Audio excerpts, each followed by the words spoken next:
Bismillahirrahmanirrahim. Assalamualaikum warahmatullahi wabarakatuh. Perkenalkan, nama saya Zulfa Pratama dengan NIM 1907778 dari kelas Pendidikan Teknik Elektronika Komunikasi 2019. Di sini saya akan menjelaskan tentang pengkonfigurasian server tentang DHCP, HTTP, dan DNS. Sebelum kita masuk ke konfigurasi sistem DHCP, HTTP, dan DNS, kita lebih mengetahui terlebih dahulu apa itu DHCP, HTTP, dan DNS. DHCP merupakan Dynamic Host Configuration Protocol. HTTP merupakan Hypertext Transfer Protocol. Yang ketiga ada DNS atau Domain Name System. Yang pertama kita belajar tentang DHCP atau Dynamic Host Configuration Protocol. DHCP merupakan service yang memungkinkan perangkat dapat mendistribusikan atau assign IP address secara otomatis pada host dalam sebuah jaringan. Cara kerjanya, DHCP server akan memberikan respons terhadap request yang dikirimkan oleh DHCP client. Selain IP address, DHCP juga mampu mendistribusikan informasi netmask, default gateway, konfigurasi DNS dan NTP server, serta masih banyak lagi custom option yang lain.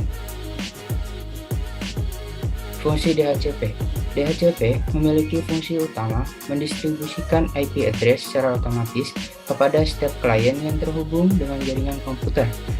DHCP akan memberikan kemudahan bagi seorang network administrator dalam mengelola jaringan komputer karena alokasi IP address dapat ditentukan secara otomatis dan dalam satu kali kerja.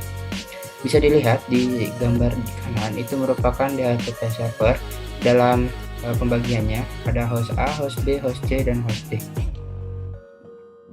Ketiga, kita membahas tentang jenis-jenis DHCP. Di dalam DHCP itu sendiri terbagi menjadi 4, yaitu DHCP Discover, DHCP Over, DHCP Pack, dan DHCP Request. DHCP Discover, di mana DHCP client akan menyebarkan request secara broadcast untuk mencari DHCP server yang aktif. Yang kedua, DHCP Over. Setelah DHCP server mendengar broadcast dari DHCP client, DHCP server kemudian menawarkan sebuah alamat kepada DHCP client. Yang ketiga ada DHCP Pack, di mana server akan merespons permintaan dari klien dengan mengirimkan paket acknowledge. Kemudian DHCP server akan menetapkan sebuah alamat atau dan konfigurasi TCP atau IP address yang lainnya kepada klien. Yang keempat ada DHCP Request, di mana klien meminta DHCP server untuk menyewakan alamat IP dari salah satu alamat yang tersedia dalam DHCP pool pada DHCP server yang bersangkutan. Kemudian ada kelebihan dan kekurangan DHCP. Di antara kelebihan dan kelebihannya adalah mempermudah transfer data antar komputer, klien, dan komputer server. Yang kedua, mengelola alamat IP secara otomatis. Yang ketiga, mencegah terjadinya konflik antara alamat IP komputer. Yang keempat, memiliki layanan alamat IP dinamis dan berbagai konfigurasi jaringan. Yang kelima, mampu mengelola jaringan besar dengan konfigurasi TCP atau IP yang lengkap. Kekurangan dari DHCP itu sendiri yaitu proses pengelolaan alamat IP sangat bergantung kepada server, sehingga ketika server mati, otomatis semua perangkat komputer klien yang terhubung akan terputus atau disconnect. Yang kedua, tidak memiliki otorasi atau validasi keaslian, di mana DHCP ini tidak memiliki otorasi atau validasi di mana tentang sebuah jaringan yang keasliannya masih diragukan.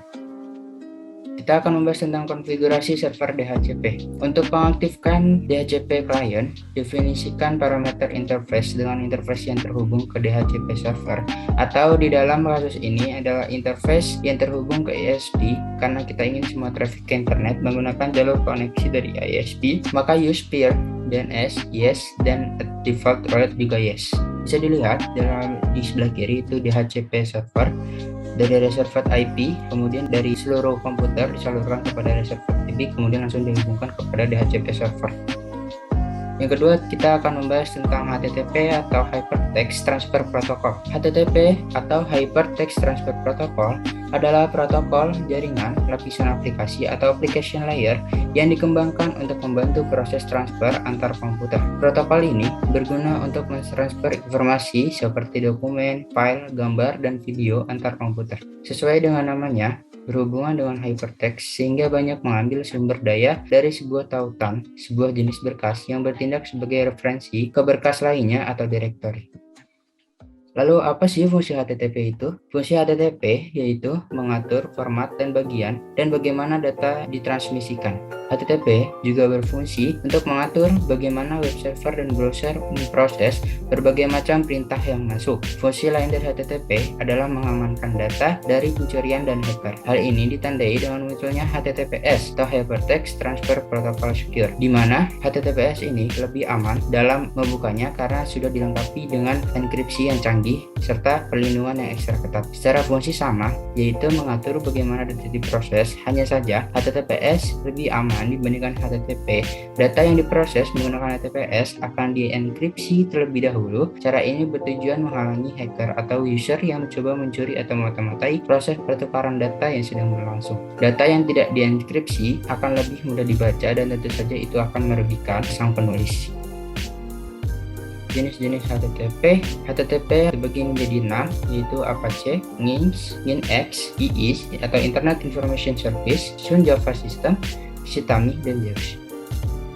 Yang keempat ada HTTP dan HTTPS. HTTP adalah protokol jaringan yang mengizinkan pertukaran informasi antara web server dengan klien. Jadi HTTP atau Hypertext Transfer Protocol adalah protokol jaringan yang mengatur jalannya proses untuk menampilkan halaman website melalui browser. Sedangkan HTTPS itu pengembangan dari HTTP, di mana HTTPS ini lebih aman dibandingkan dengan HTTP karena sudah dilengkapi dengan enkripsi yang tinggi dan pengamanan yang lebih ketat. Lalu ada kelebihan dan kekurangan. Kelebihan kekurangan dari HTTP itu yang pertama, kelebihannya yaitu platform dari HTTP adalah independen yang memungkinkan porting lintas platform secara lurus. Yang kedua, tidak diperlukan dukungan runtime untuk berjalan dengan baik. Ini dapat digunakan melalui firewall, misalnya aplikasi global. HTTP dapat diimplementasikan dengan protokol lain di internet atau di jaringan lain. Halaman HTTP disimpan di cache komputer dan internet sehingga mudah diakses. Yang terakhir, HTTP tidak berorientasi koneksi, tidak sering terjadi overhead jaringan untuk membuat dan mempertahankan satu sesi dan informasinya. Kekurangannya, siapapun yang mencegat server request atau permintaan server, mereka mendapat nama dan penggunaan dan kata sandi. Integritas data adalah masalah besar karena seorang dapat mengubah konten. Itu sebabnya protokol HTTP adalah metode tidak aman karena tidak ada metode enkripsi yang digunakan di dalamnya. Lalu kita masuk ke konfigurasi server HTTP, di mana langkah-langkah untuk mengkonfigurasi HTTP yaitu buka sistem operasi host yang berperan sebagai HTTP dan login sebagai root. Kemudian atur IP yang ingin digunakan untuk onboard diubah jadi yes dan boot proto diubah menjadi none. Kemudian restart, kemudian install paket NFS, kemudian buat directory di dalam paket NFS tersebut, tambahkan sintaks, kemudian restart kembali, kemudian install paket HTTP, tambahkan tag HTML, kemudian restart kembali dan HTTP siap digunakan. Yang ketiga ada DNS atau Domain Name System. Domain Name Server atau DNS adalah sebuah sistem yang menghubungkan Uniform Resource Locator atau URL dengan Internet Protocol Address atau IP address. Normalnya untuk mengakses internet, Anda perlu mengetikkan IP address untuk sebuah website. Cara ini cepat merepotkan, sebab ini artinya Anda perlu punya daftar lengkap IP address website yang dikunjungi dalam memasukkannya secara manual. DNS adalah sistem yang meringkas pekerjaan. Kini tinggal mengingat nama domain dan memasukkannya ke dalam address bar. DNS kemudian akan menerjemahkan domain tersebut ke dalam IP address yang komputer pahami. Fungsi DNS. Fungsi-fungsi dari DNS atau Domain Name System itu terbagi menjadi tiga. Yang pertama, menerjemahkan domain sistem situs web menjadi alamat IP, mengidentifikasi dan mengelola alamat IP lokal. Yang ketiga, menyediakan berbagai alamat IP bagi semua host. Kemudian kekurangan DNS. Kelebihannya yaitu DNS membuat halaman situs baik website ataupun blog menjadi lebih mudah untuk dihafalkan dan mudah untuk dikonfigurasi oleh admin. Konsistensi dengan menggunakan DNS alamat hostname jadi tidak berubah meskipun IP address yang digunakan pada sebuah komputer telah berubah. Kekurangannya, user menjadi lebih terbatas dengan menggunakan berbagai macam nama untuk halaman situsnya. DNS tergolong cukup sulit untuk diimplementasikan atau dicontohkan. Nama DNS sangat terbatas, tidak dapat membuat banyak nama domain.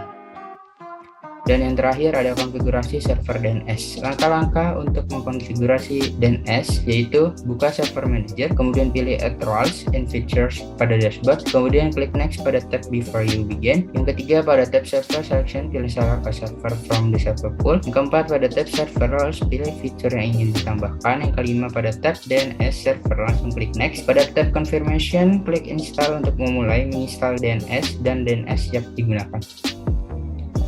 Mungkin sekian presentasi dari saya, kurang lebihnya saya mohon maaf. Wabillahi taufiq wal hidayah. Wassalamualaikum warahmatullahi wabarakatuh.